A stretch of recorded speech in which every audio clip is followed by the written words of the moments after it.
Shalom all. Well, as I fix my grandson a little something for breakfast, I thought I'd finish my story. Let's not finish it, but get to the other part of the story.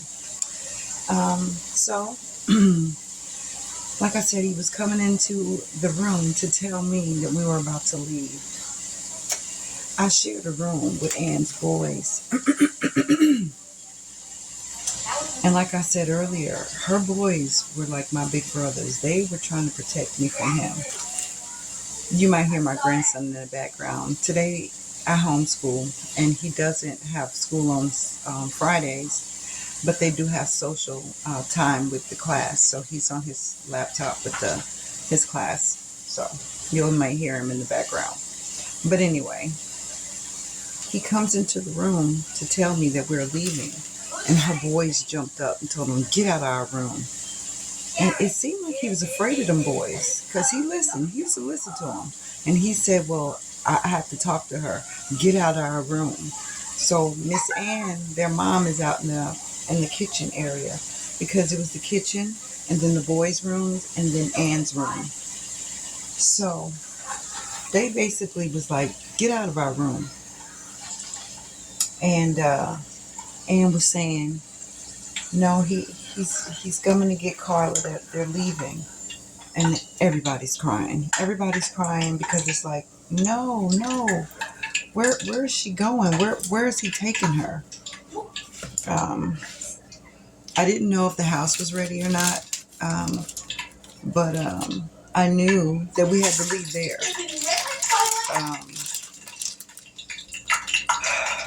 It was scary because I didn't want to go. And it was interesting that, Anne was like, I wanted him to leave, but I don't want you to leave. She says, I'm going to talk to him for a second. Hold on. So he's putting stuff in the car. And as he's putting stuff in the car, she's talking to him like, you trying to figure out what you need to do. Can she stay until you figure it out? At first he said no. And she was like, well, please. Now the boys are like, let her stay. They grabbed me up like they weren't going to let me go. I felt so loved in that house. I really did. And he actually did let me stay. I didn't get to stay long, but he did let me stay. And she gave me her phone number. She gave me her address. She gave me all her information. That she wanted me to keep in touch with her and everything.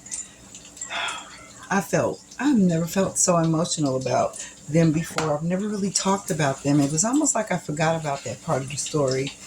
They were awesome. They were really, really awesome. If you're following my stories, I did put a picture up of the Silvers so that you could see who the Silvers were. It was my dream to get to meet them because that was their family, and I was like, oh my gosh, I want to meet them. So I did get to stay a little while with them. I got to eat dinner and everything with them, but I knew that soon it would be over. I didn't know what to do. I was terrified because I didn't want to be alone with him. And I mean, it was nothing I could really do. And it was nothing she could do. Like she said, that is your dad. I can't make him let you stay here. She said, but I wish I could adopt you. And her mom was like, we should call the police. Now, normally, if someone's trying to hurt me, I might want to get the police involved. But that's my dad. I don't want him to go to jail. I don't want him to get hurt.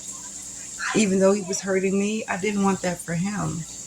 So it was like, please don't do that. I don't want him to go to jail. I just want him to stop hurting me, Well, the time came when I had to leave. Oh, I cried and I cried so much because I did not want to leave them. I did not. I can see it as if it was yesterday. This is so crazy. My dad had a black Ford Elite car, red interior. And yeah, I could just remember crying, looking out the window. So when we get to the corner, because Ann's restaurant was literally like around the corner from their house. Oh my goodness. I just looked at the restaurant and I just was like, oh, I just wanted to get out. I wanted to get out and run. I just wanted to run away. But where was I going? You know, like really. So as the further away we got, he told me to shut up. He didn't want to hear it. He didn't want to hear me cry. So now, of course, I'm thinking of my grandparents. I'm thinking of Ann and her family, wishing that I could just be anywhere but with this man. But I didn't realize that the house was ready. So now we're getting ready to go to the house. But we're not going just yet. We had to go stay in a hotel until he got the keys for the house. So, yeah, we go to a hotel, and I had to sleep in a bed with him. I just didn't want to be near him. I didn't want him touching me. I was sitting and think a lot, like, what happened to that man that used to come to visit me when I was in North Carolina? How come he changed so much? What is it about me that is causing him to treat me this way?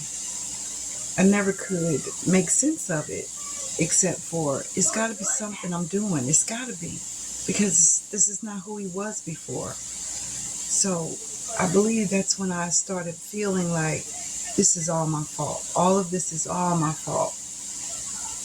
I couldn't think of anything else. Like, I didn't know what else could be. It has to be me. It has to be. And I mean, he was definitely saying, you know, this is my fault because I'm a dumb bee. I'm causing him to do these things. It's my fault. See what you made me do, kind of thing. So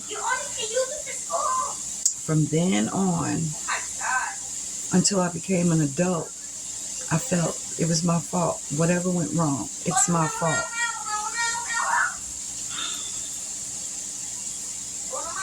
It took a long time to get that out of my head. It took a long time to rethink what was really happening, that it wasn't me. But how do you explain that to yourself as a child? It didn't make sense. Like, it really just didn't make sense.